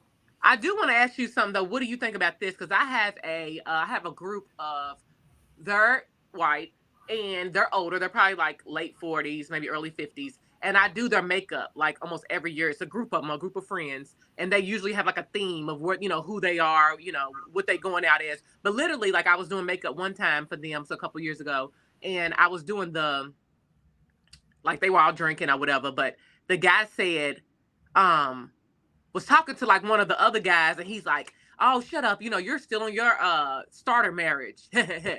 And he's like, "You're not married, are you?" Talking to me, and I'm like, "No." But basically saying that like your first marriage is your starter marriage, and the second marriage, which like I say by then he's late 40s, 50s, this is his second marriage. Like that's the one that's gonna last. Like that your first marriage doesn't work out normally, but it's the second marriage is the one that is the true, true love or the one that lasts. What do you think about that? Or have you seen that in different situations?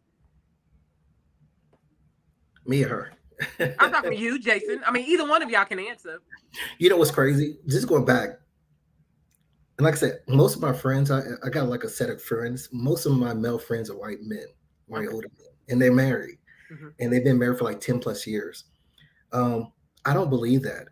I do believe it in a sense because we, even though we're adults and we're parents, we literally have the opportunity to start teaching our kids sex and also how to date and also how to love themselves properly.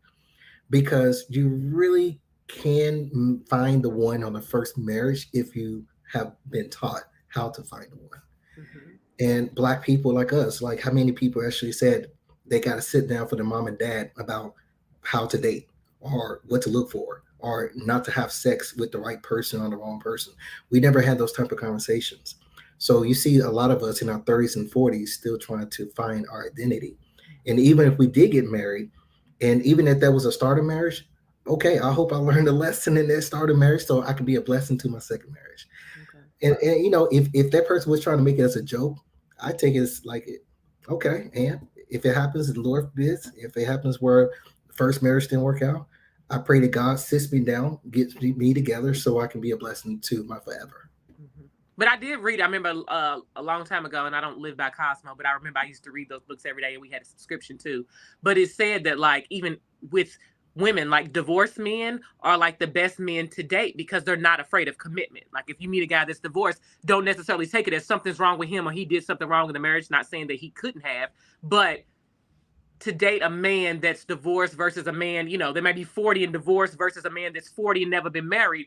Like, it with him, he's not afraid of commitment. So it would be more likely of a chance that he would be willing to commit to you versus the man that's been 40 years single and has never thought about, you know, being married. I'll be honest with you. I'll be leery about dating a man that's been divorced unless he's been to therapy.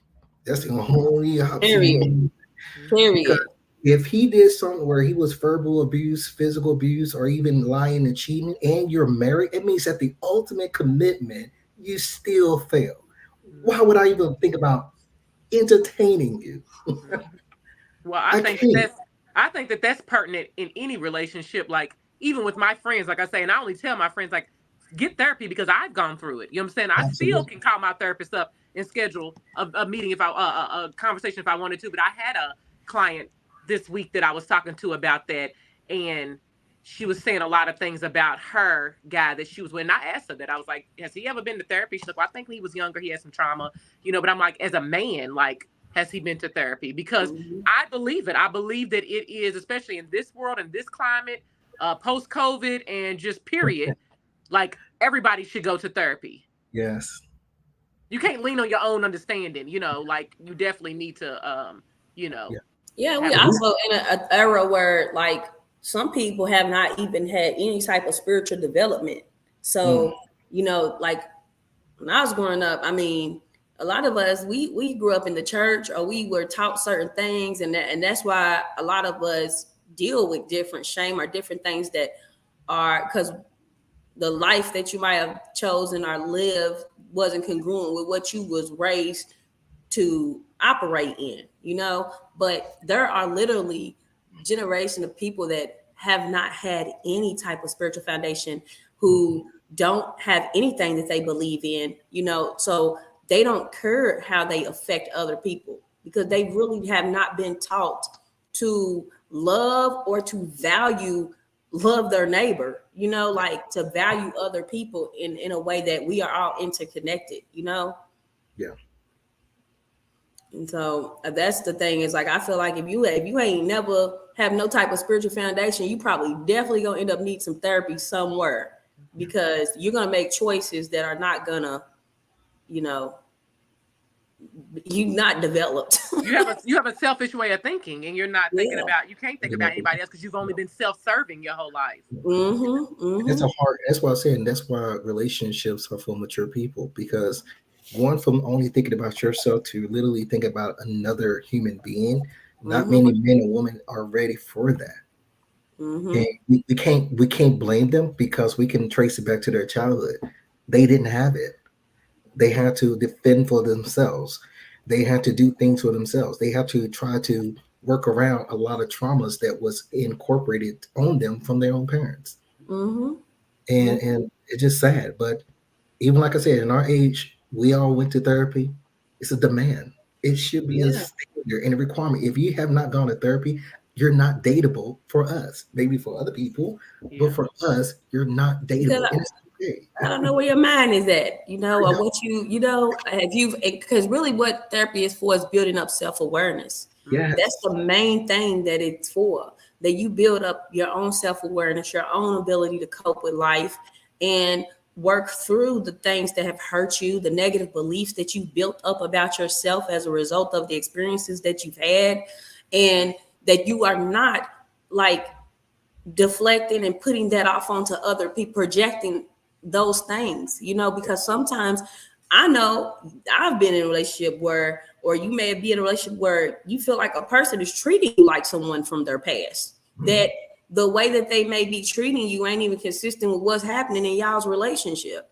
And I've also probably been the person who's treated a man like that, you know, because I was not healed from something else. So I'm looking at you through the lenses of, you know, someone who has been hurt, and I'm making sure that you don't hurt me. Or, you know, like trying to put control, where they're trying to control things because of the insecurities that are built up from other situations. So I think it's imperative that people go to therapy, and even if they don't go to therapy, end up going to therapy, I think that you should definitely seek counseling when you're deciding to merge with somebody else, especially marriage. Like, I can't believe people get married without going through any type of premarital counseling or therapy or anything, because there are going to be things that come up that you might need someone who is objective, who's not judging the situation, not what your mama said, what your friend said, and what your daddy said. No, you may need someone who doesn't have any emotional investment in your relationship to point out the things that they might see that need to be worked on. Because in like relationship counseling or marriage counseling, the client is the relationship. The client is not the individual people, but it is what is best for the unit, you know? And that's where we're uneducated about those processes. Even in therapy, people are uneducated. They think people are supposed to go to therapy if they schizophrenic or bipolar. No, there's a lot of reasons that a person would need to go to therapy. There is a thing called adjustment disorder. That means that there's been a life event or something that's happened within the last 6 months that's affected you. That is not like a severe mental illness, but that means right now, something that I've gone through is impairing my functioning, and I need someone to talk to it about it. Or even just losing people. That could be a grief. Grief. Yeah. Grief that comes from not even just death, but loss of relationships or loss of income, loss of homes. It's a lot of reasons people feel grief. It's not just tied to death, you know, it can be many reasons. But we are so, and that's why sometimes I say I don't want to do the community stuff, because I really don't. But sometimes I'm like, I do be wanting to do awareness events, because I do want people to understand the importance of therapy, how it does help you literally unwind and untangle. I've seen a man that had like a ball of yarn, and it's like the therapist is like pulling it out, pulling it straight, because maybe all these things that you've gone through have gotten like crumbled up in your head, and you just like you got to unravel that, so that you can be not a healthy person for somebody else, but even just a healthy person for yourself. Being healthy is going to attract somebody that is healthy. Absolutely. You know, because people are attracted to healthy people, you know, especially healthy people. They're definitely attracted to other healthy people. But it's also being teachable. You have to be teachable. And if you can't allow someone to teach you something or to show you things about you, that is it's kind of like narcissistic. You know what I'm saying? Like, I am, you know, my own God, and nobody can tell me. Yeah, I'm the end all be all. Yes. And that's why some people cannot submit to the desires or the requests of other people, because in their mind they are as high as it gets. It's like, nobody, the wind blows and you have nothing to do with that. You know what I'm saying? The grass grows and it rains around here. You ain't got nothing to do with that. Like, you're not that powerful. And to think that you're the end all be all in a world so big that has so many things going on that don't have nothing to do with you, that you're not controlling, is a little mentally, you know, disturbed. Yeah. And that's what I said, you know, I just hope for the best for Black men, because our sisters do need us. Man, preach it, Pastor. You know, be my pastor. Fortunately, we're not going to be able to change every single Black man, but I'm hoping that sooner or later Black men will start realizing they are not their childhood. And that's the honest truth. And it takes a lot of dedication to rewire and relearn a lot of things that was taught to us by our own parents. And our parents taught us to learn from their parents. And this is how we have a generational trauma that's been passed down for so many years. And like you said, you know, being in a healthy relationship is peaceful. It's comforting. You really have a teammate. It's easy, like a Sunday morning. It really is. And if there's any problems, you can actually communicate. Like, hey, babes, I really didn't like it when you did A, B, C, D, F, G. And the person will say, you know what, you're right. I can do, you know, it's literally, it's like, call it, what do they call it? Like you said, easy like Sunday morning. There you go. Yeah, but it's just like you give a person an opportunity to say, well, what would you rather I had done? You know, So you teaching somebody how to treat you, and you're in a situation where it's safe for you to be able to communicate what is happening or how you feeling about something without being gaslighted, manipulated, or treated like you're the problem because you brought up a problem. You know? It's like that meme that I love where it says she's the type of woman that you go to war with than Not against. And I think against. a lot of time men feel like, we're going to war, or if I'm stating something that hurts me, then I'm like telling you off. You know what I'm saying? Or I'm telling you you're doing something wrong, when literally I'm just trying to teach you how to treat me so that we can have more peace or have more flow in our relationship. And I swear it's just so hard. You know what I'm saying? Sometimes being with somebody who's wanting to rebuttal or trying to prove you wrong. And that's never going to like advance you all in the relationship. Mm-hmm. Like, don't cut me with the knife that someone else cut you with. Mm-hmm. Yeah. Mm-hmm. Yeah, don't cut me, period. No. I'm hurt you. No, I'm just But you see, like I said, everything we're discussing about, it goes back to from ground one. We just have to have that confidence to know, like, hey, I know what I need. And, I don't care if this man is attractive or has this much money. Where's your character like? What's your heart at? Just like that thing that I shared earlier, high income does not make you high value. It And I doesn't. think that's the culture that we're in, where they feel Like like everybody think, get money. He's this, he got money, but he don't got no mind. Look at Diddy. Look at Diddy, the most richest entertainer probably in Black music business, and he is like the most. He's a child. He's a child. He's a man child. He's confused. But you see his level. His level. You see his level in the women that he chooses. Yeah, he chooses and the women that he's discarded. And the women that he's discarded. He, you know what I'm saying? Even with Kim Porter, he felt like, after she died, he wanted to give her his flowers and like, I should have did right by her. But what about when she was here? And now he's with Quisha, a city girl that pops a twat in front of any camera. I'm sorry. Look at the relationship with his mother, and also did he have a father around? Yeah. And that's another thing. They haven't had men model good behavior in front of them. They haven't seen a man be affectionate towards their mom. Sometimes they haven't seen, a man provide, lead, protect, be the spiritual leader of his family, and that's why, it's certain things that some men just really don't have to offer, and it's sad, because then if they get with someone who is wiser than them, then they'll almost try to cut you down in other ways to make you feel less than them because they lack wisdom. Absolutely.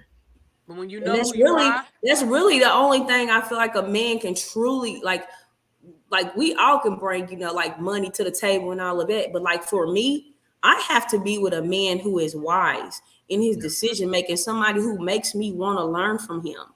Because that's what gets me, is like when you have when you're able to be a good person, oh sorry, y'all, somebody at the door. Hold on, y'all. She always gets a visitor at these hours. Nah, that's DoorDash this time. That's literally what you said. Like, who's coming at 10 o'clock at night? Yeah.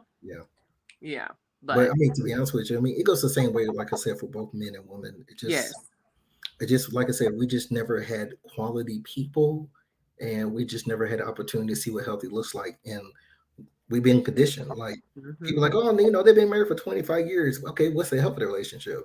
Been lying, cheating, abuse, physical abuse. Yeah. Does he have a whole nother family, I'm saying, outside, and she was just okay with it? Like, But like I said, times are changing because women are literally starting to step up their standards and their values. And it's a wonderful thing. And like I said, a mature woman is not going to carry a man. She's not. It's like either you have it or you don't. And like I said, having money in your pocket doesn't make you any different than a man who's broke. No, it's just that you will manipulate the fact that you got money because you need outside validation, and you thinking that your woman is below you. And just like a broke man, they thinking like, oh, you think you're all of this and all of that because you got this and that. So it's equally damaging. But like I said, I do pray for a lot of men and women to really get themselves together. Yeah. And we all want love, And I always tell people the root of evil is a lack of love and attention. And people do want to be loved. They really do. It's in the Bible, it tells you. But it's just that a lot of people don't recognize that we are brought into this world of sins. And the sins are literally from our parents conditioning us to believe in this is reality. Yeah. And this is why it's important for us to reparent ourselves. So we're not only giving ourselves an opportunity to have a good life, but we're giving our kids an opportunity to have a good life as well. True. Yeah. And that's Wookin Pa Nub, part 2. Wookin Pa Nub. I'm looking for love. I'm not looking for nub no more. No. And we ain't looking for love. We're attracting what's meant for us. I'm definitely attracting it. But I'm saying I don't like all the other stuff. Like when I look back on all the things that I've accepted, the things that, I was hoping would lead to things, like I don't even want it no more. I'm just like, you're going to have to come real. Like, and you're going to have to come hard. Like Beyonce say, come harder. This won't be easy. Like, I'm not ready to make it hard. Like try to purposely make things hard on a man. But it ain't going to be easy for you to just think that you can just come along and say all the right things. Like real people's true intentions are shown over time. And you got to have time to get to know people, Yeah, actions speak louder than words. And like we said before, if a man really is genuine interested in you, his intentions about what he wants out of you is going to be known on that first phone call. During the dating season, if we go out to eat or go out for entertainment, I'm assessing to see how you are. And you should be doing the same thing. And if there's any type of lying, and this is my personal opinion, like I said, you have to set the bar high because you can't let stuff slide. The more we let stuff slide, the lower we're going to lower our standards. And like I said, you're a Fortune 500. Shoot, that's a privilege to even date you. It's a privilege to even have the energy to be around you. Yes. And even with the girls, I see the thing she said, if you let them shenan once, they'll shenan again. That's the truth. Like you gotta stop it at the beginning. Have to. Because every time, if you be honest with yourself and you look back at all your relationships or the things that have failed, there was something that popped up very early on that you probably shouldn't have accepted and moved forward with, but that Wookin Pa Nub, you just it goes back to the self-awareness and just being in solitude and self-love, because literally when you learn how to love on yourself and spend a lot more time with yourself, you will see that certain things, the bare minimum just won't cut it no more. It ain't. And think about it, sometimes when we're trying to set the bare minimum, it's just like I said, it's that fear of rejection.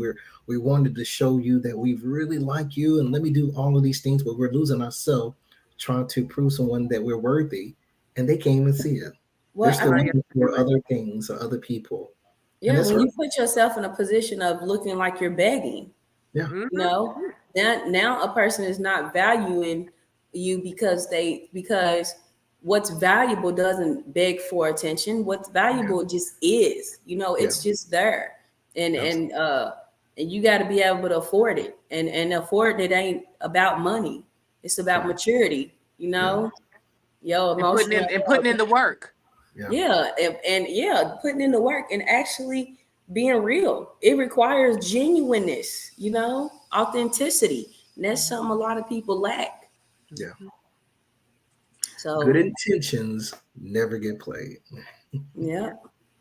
Well, see, I always grew up hearing the road to hell is paved with good intentions. So see, we be getting these messages. Yeah, we getting all these messages. Flipping around. Because I'll be honest with you, I never seen God literally bless someone who hurt someone. I never seen that. Have you? Have you guys seen that? It depends on what you think blessings are, because some people can think, oh, this person is successful, or they have money, or they're this. No, I'm talking about that. I'm talking about like from mental up into a relationship. But you talking about someone bad, it then ended up with a good, successful relationship. No, and usually people who do people bad end up in bad circumstances. It don't even just gotta be it don't even just gotta be like with that person. It's like they end up going through things in their life because they've chosen certain things, and you don't realize your karma can come back on you in all kinds of ways. Absolutely. The way you move with people comes back on you, no matter if you believe it or not. Yes, it does. And that's one of the things I used to always say. I would never want to mess with a married man because I feel like that sets you up to have infidelity in your marriage because you reap what you sow. You do.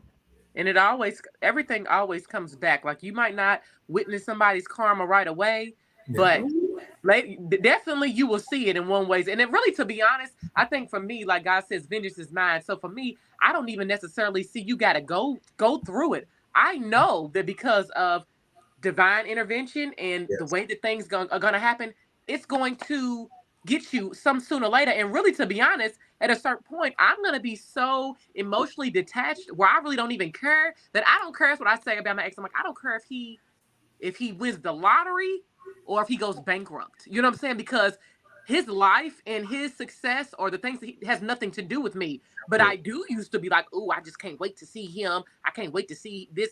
I could care less. Like once I don't care no more, I don't care anymore. So I think that's how we got to get to a point too, where we're not hoping for someone to fail or do bad. Like I wish you well, and that's whether you. What is it that they say? The opposite of love is a hate. It's indifference. So I could care less. I can care less what you have going on, and that's like such a peaceful place to be at. Yeah, I definitely have mastered indifference. It's kind of a I don't know what's wrong with me. Sometimes I'm like, dang, like I can just be done with something, and then it's like I care, but I don't. Like I could be really sad that it's over, but I also will remind myself of why it's over, and that like repositions my mind about whatever it is. Yeah.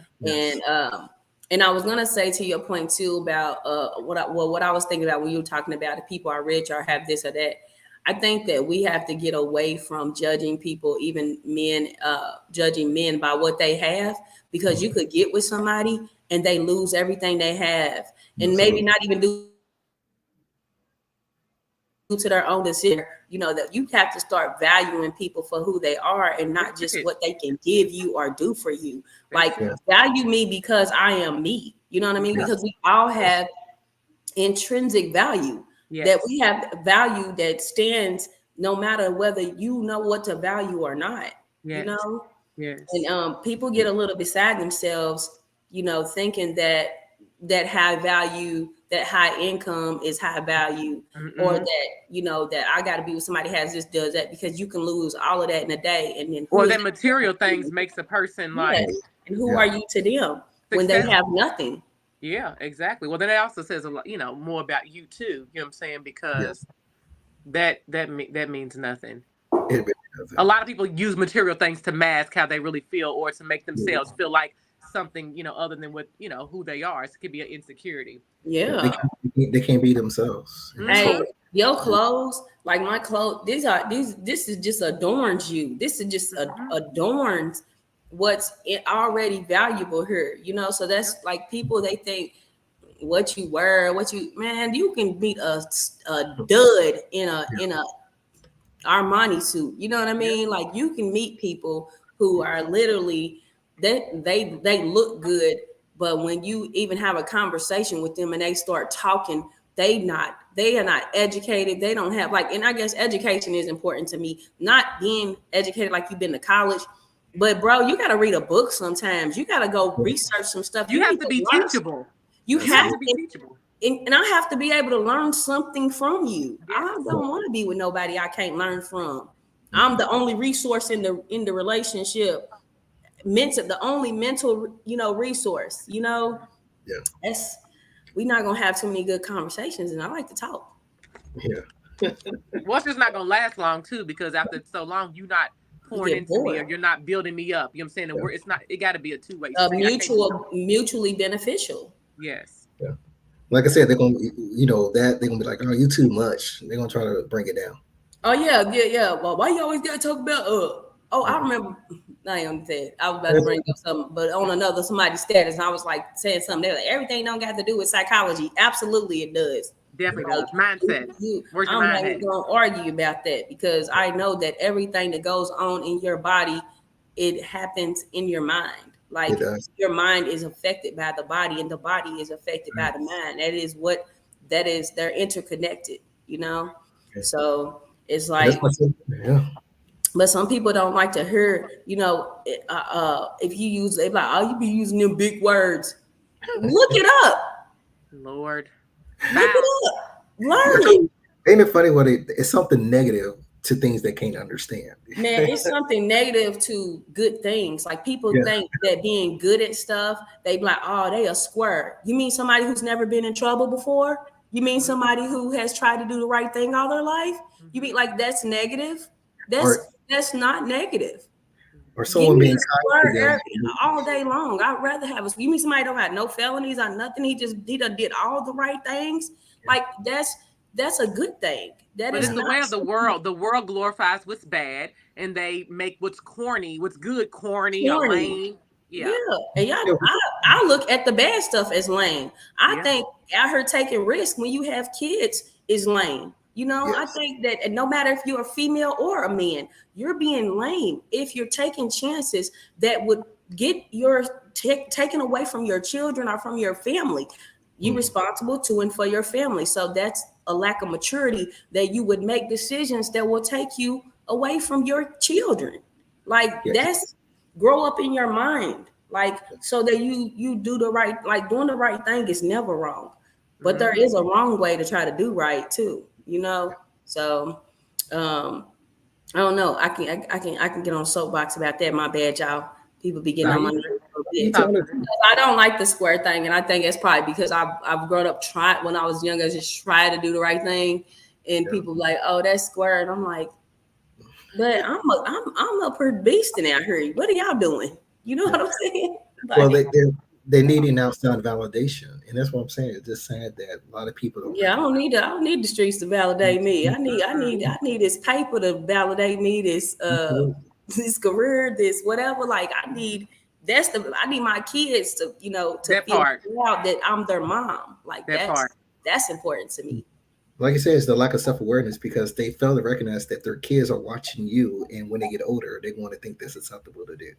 And I even talk about that, which is we're gonna definitely have to talk about this another time, but we need to talk about. I want to talk about suicide another time. But I was thinking that one of the things that even when we assess for people during therapy and stuff is suicidality.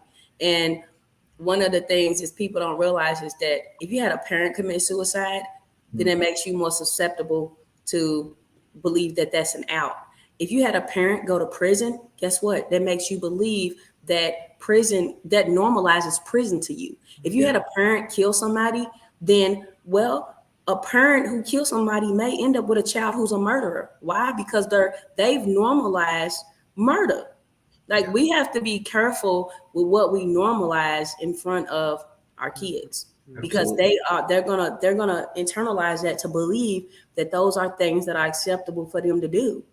Yes. I think even when it comes with this single parenthood and this stuff, I don't want to normalize single parenthood. I don't want to normalize not being married, in front of my kids. That's not really what I want for them, but I just ain't gonna marry anybody. So I did it backwards, but I'm still gonna do it right. No, we all make mistakes. Yeah, we have singing outbursts all the time, Jason. So you gotta just, Yeah, we just music junkies. But the key is just to learn the lesson that we learn, and then just making the better choices. Because again, even if a woman goes through life single, at least she done a good thing for her son or daughter to recognize that you don't have to settle for just any man. Do better than me. Here's some things that I should have done when I was your age. You can still teach them. You still can teach them. And that's why I say, it's very imperative. Our lives is too valuable to just give it to someone just because. Yeah. Well, we appreciate all your input. It's been wonderful. It has. You got to be our person we call every time we talk about relationship stuff. Yeah. We definitely will. Hey, Jason, hop on this with us real quick. Listen, we need that positive male input. It's a lot of work. Like I said, it's like getting in the gym, trying to lose that 60 pounds versus trying to do a BBL, and people think there's a shortcut. Oh man, I'm gonna get on that too, but I ain't getting on it right now. But we definitely that's very soon. It's a different conversation. Yes, it is. Yes, it is. Because getting you, I'm like, people are really buying butts out here. Like, this is wow. Listen. It's like buying brows. You can just it is. It's like, go get your lashes done. I'm gonna get my booty big. Yeah. And what's sad is when they do it, you're not going to be happy. It's this temporary happiness because whatever you're still struggling with, it's still going to be there, even if you have. It's mental. It's mental. Yeah, it's mental. If anything, like people go get weight loss surgery and still feel fat. Yeah, or it's gonna bring more attention to you, and not necessarily saying it's the right attention. You know what I'm saying? Yeah, that part. Yeah, or So it's an internal thing to be happy with yourself. See, I gotta get on that Kanye's workout plan that I'm on. Man, I'm telling you, I'm trying to get on it too. That's the Keys workout plan. Shout out to Keys, my personal trainer out here in these streets. Yeah, out here in these streets. Right. Yeah. But thank you, Jason. I really appreciate your input. It's always a pleasure. You know, I think the Tiddy Pow Wow is a podcast for women, but the men who love them. And we want men who care about women on our podcast. We want men who really understand that their place in our lives, like as far as like us as women, understand the role that men need to have in protecting women and valuing women and helping women raise children and being leaders. And just teaching us the game, you know what I'm saying? Teaching us things and letting us in on the inside of men. Because it's definitely what they say, men are from Mars, women are from Venus. Like we do have different thought processes. So, hearing things from your perspective and your point of view really does help us to kind of what's crazy? I really believe that we're all from the same place. It's just that it just sucks. Because when you have a man that's emotionally available and self-aware, it's like you're having your best friend. It's literally That's right. Emotional availability, what they say, people be like, boss me up. No, emotional availability, me. Yeah. Give me somebody who's emotionally available, because I don't want to be sitting around knocking at the door of somebody's heart. People be in relationships, wishing they could get into that man's heart. No, you can't sex your way into it. You can't. Nothing. You just right here wishing and hoping and wasting time. And Wookin Pa Nub. Wookin Pa Nubs and Wookin Pa. It reminds me of that one song about Solange, Cranes. Yeah. Yes. It's just like cranes in the sky. Yes. Yeah. I try to drink it away. You can't drink your way, all of that. Can't do it. Nope, you gotta deal with it. Yes. Yeah. I'll move on. And it starts inside first, because when you realize who you are and your own value, you're gonna make everybody else follow that, not in a controlling way, but there's certain things you're just not going to accept, because you know that you're worth more, that you can have more, and that more is, and you're going to believe that more is available to you. Yes. You're not going to have that negative belief that this is as good as it gets. And that doesn't mean that some women are always searching for better. And I don't want to be that woman either. Like get with somebody and he could look better. No, you gotta see what you have, in a person. But and what aligns will be right for you. Yeah. Get in alignment. Don't get in the line. Get in alignment. Yeah. All right. Well, it's been wonderful. Yep. We're gonna head on up out of here tonight. And you all will see more of Mr. Barker in the future on our show. So just thank you so much, guys. Thank you so much. Yep. Stay tuned. It's the Tiddy Pow Wow. It's going down every time. So join us next week. We'll be back. And it's been good. That's right. Did you have anything else you wanted to say before we get out of here? No, I just appreciate it, guys. Love it. Thank you. Have a good night. You too. All right. Bye-bye. Bye.